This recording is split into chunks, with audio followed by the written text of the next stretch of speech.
Earlier today, the Department of Homeland Security announced that despite the, quote, Democrat government shutdown, ICE arrested what the government is calling the worst of the worst over the weekend. Now, in this announcement, the DHS Assistant Secretary of Public Affairs said that while Americans did enjoy their weekends, federal agents were working hard, despite the Democrat shutdown. Which Americans are you talking about? The ones who just missed their first full paychecks just weeks after receiving only 80% of their previous check, while still having jobs, but also financial obligations like shelter and food and, children to worry about every single day, not just the weekends.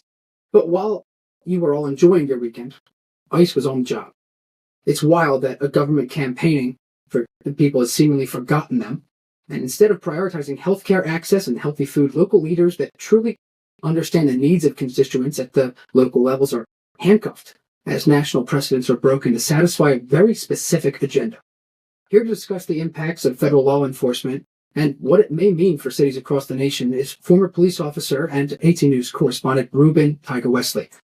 Reuban, when you see the National Guard members and other federalized troops being deployed to some of the more prominent cities in the country, what do you see being the biggest impact on the ability of local police to be able to do their job? First of all, hi, Colin. As a former police officer, I think a lot of the officers in these cities they're kind of cut. It's like they're cut right down the middle with, okay, I'm here to help enforce the law, but then at the same time, these federalized troops and ICE agents, if they're on the ground as well, they are attacking the people that I'm responsible for. I'm responsible for their safety and protecting them.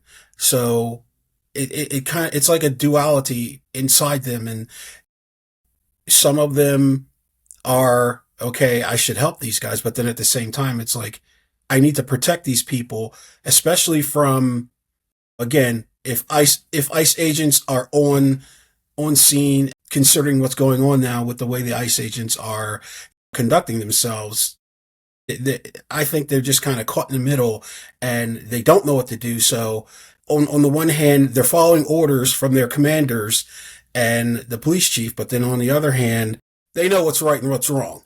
And it's just this duality inside them. So I just wouldn't want to be in their position. So you were at one of those No Kings rallies this past week. What did you see on the ground based upon, obviously there were both sides evident at and present in these places. What did you see? Yeah, this was my first one. And honestly, I didn't know what to expect. But when me and a good friend of mine, we got there, I was pleasantly surprised to see the turnout that was there. I can remember driving past the same location on more than one occasion, and I would see maybe 30, 40 people out there, and I would beat the horn to show my show solidarity with them. But when we got there, I mean, easily close to 1,000 people. So got into the crowd, and it was very peaceful. It was very controlled. And then as I'm walking down to see just how far the people extended, you see some Trump people there, which kind of surprised me. I guess I wasn't expecting them to be there because that wasn't their thing, but hindsight being 2020, or reading about these rallies afterwards, there were some Trump people there looking to start trouble. So are you able to clarify which town you were in? We were in Springfield, PA. Okay, gotcha. Yeah. So as we're walking down, and the positive thing was, it's great that in this small township in Delaware County, there were so many people.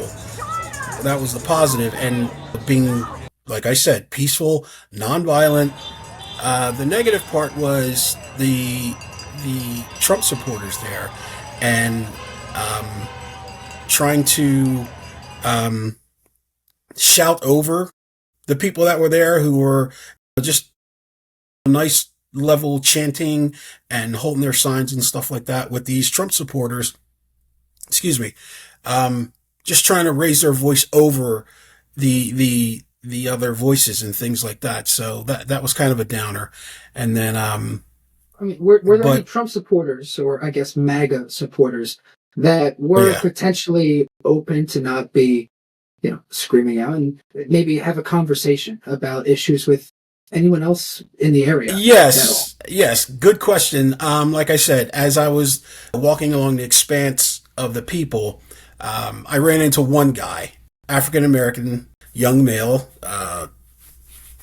He had his MAGA hat on, and he actually had a table set up with a big giant "We Are Charlie Kirk" banner on the table, and he had MAGA hats and all that. I guess he was in some weird thought in his head. He thought he could sell some hats and things like that. And as we passed by, or as I passed by him, I just kind of not whispered, but a little more than a whisper, and I just said, "You ought to be ashamed of yourself." And he started yelling and screaming, You're supporting the party that enslaved our ancestors," and just going off.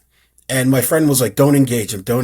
But I responded and said, "Do you honestly think that Donald Trump would not do the same thing if he thought he could get away with it?" And then I just said to him, I said, "Do you realize that the Democrats back then are now the Republicans of today?" And that kind of caught him off guard. And I just kept on walking, and you could hear him shouting. But then, like your question said, as I'm coming back, there was a young lady standing near his table with a MAGA hat on.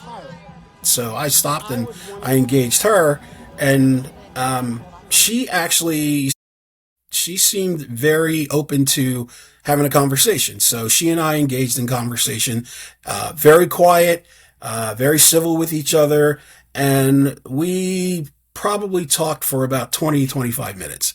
And I'm asking her questions about X, or what is your opinion about this? And she would answer, and then like I said, we just went on and on. I mean, polar opposites of the first Trump supporter I ran into. Now, would you say the first Trump supporter that you did run into, you kind of mentioned that he may have just been there looking to sell hats or T-shirts or whatever the case may be. Do you think that there were a lot of MAGA supporters that may not have necessarily been there for political reasons other than just to spread their kind of message through advertisement?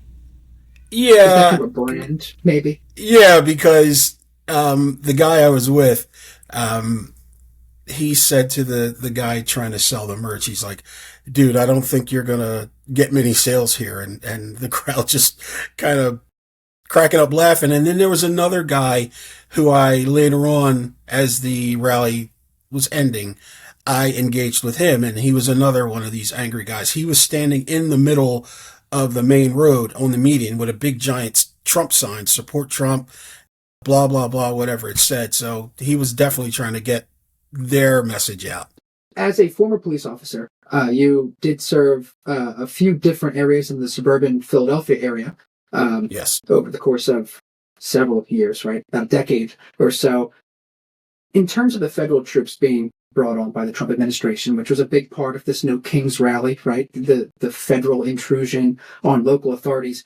What do you think the Philadelphia authorities would say, given the mayor and the police commissioner, if troops were to be federalized? I think the message to her commissioner and to the commanders all the way down to the foot patrols would say, your job is to protect the citizens of our city of Philadelphia. If there are National Guardsmen on scene, which there have been before, I think the message would be to them, your priority is to keep the citizens safe. If there's ICE agents mixed in with these National Guardsmen and things like that, I think it would be just pretty much the same thing as what's going on in Chicago and all the other cities. You are not to get involved with ICE while they're doing their job. You keep the citizens safe. If ICE goes after someone, unless you see a life-threatening situation, you are not to engage. You are to keep the people safe around it. Don't let the crowds, go after the ICE agents. And again, torn right down the middle with it. On the one hand, they're being officers of the law and they're trying to enforce the law and uphold the law.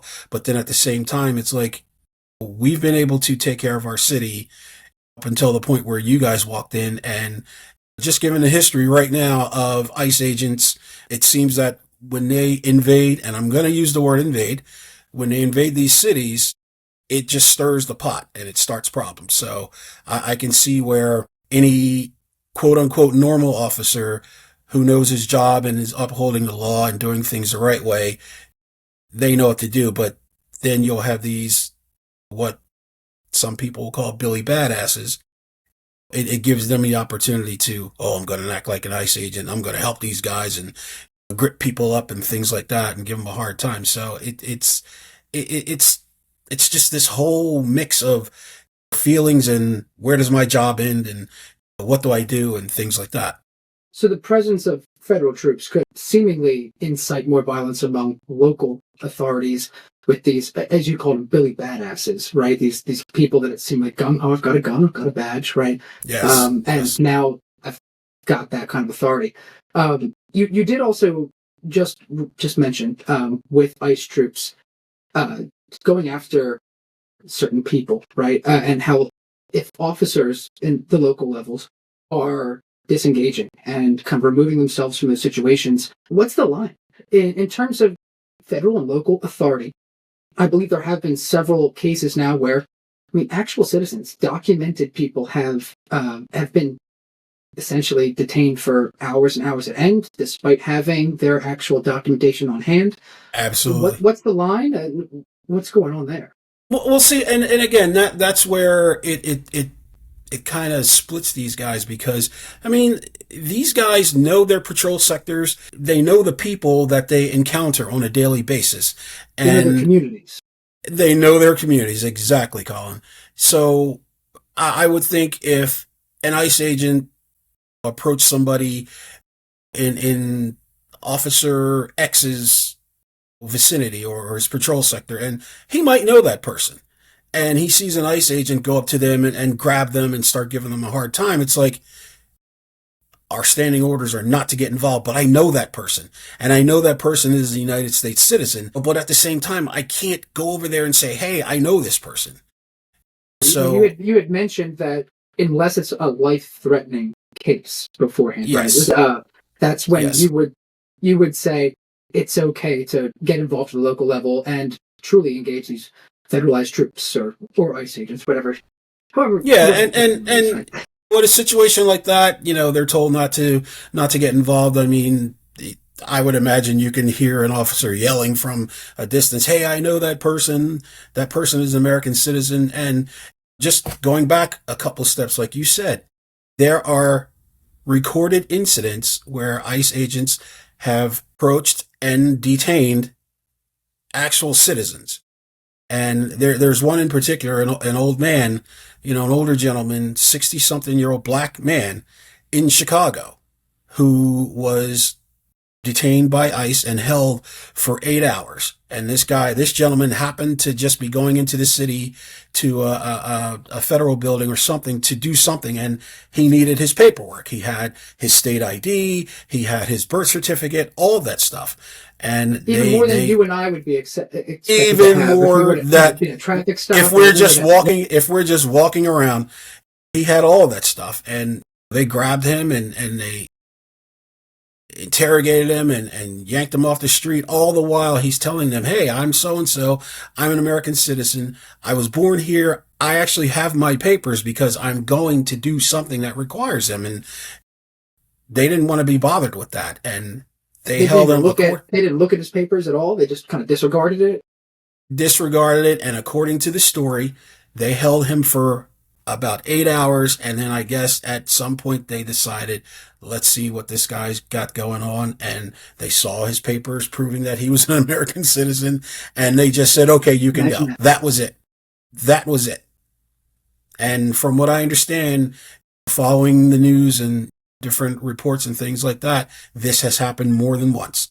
So there's that duality with these city uniformed officers just having to stand there and not be able to engage when they see these agents doing what they're doing. And, for lack of a better word, they're handcuffed. I mean, exactly. in their own communities. So, oh boy, and it just makes it even worse because concerning. a lot of times, if these major police departments follow the same protocol that most of them do, you have to live in the city where you work. So they know these people, they know their communities, the people know them. And just imagine an ICE agent rolling up on one of the citizens that this officer is supposed to be protecting, and they're just standing there, and other people in the same community see that officer standing there not doing anything. Then that's making those guys look bad, or regular citizens are thinking, oh, they're right along with them just because they all wear a badge. So it's a tough situation. At that point, it throws fuel on the fire, right? When you've got a federal government that is really championing federalized troops moving in from different states into big cities, and then you've got local guys looking like they're the bad guys, right? Yeah, it's definitely it's a scary kind of perpetual thing that could certainly continue for a long time now without any kind of checks from the government really figuring out what they're doing. But and that's the thing. Really what were we saying? And that's the thing. There's no kind of oversight because the orders are coming from on high, from you know who, and they just think that, okay, they gave me a gun, they gave me a badge, and I'm gonna mask up and dark glasses, and I can do whatever I want because there's no accountability. As you put it, right? That's perfect. Billy Badass, you got it. Yeah. Well, I don't like the context for the phrase, but I like the phrase. It's definitely catchy. But yeah. Well, I appreciate your time today. I think this has been a great discussion. Absolutely. We definitely look forward to having you in. Obviously, you're now a correspondent of AT News, so we'll be seeing a lot more of you as the weeks go on. But we'll have more chats as this whole entire crisis continues in our country. Reuban, I'm glad to be aboard, Colin. Absolutely. It was good to talk to you. You too, Colin. Take care.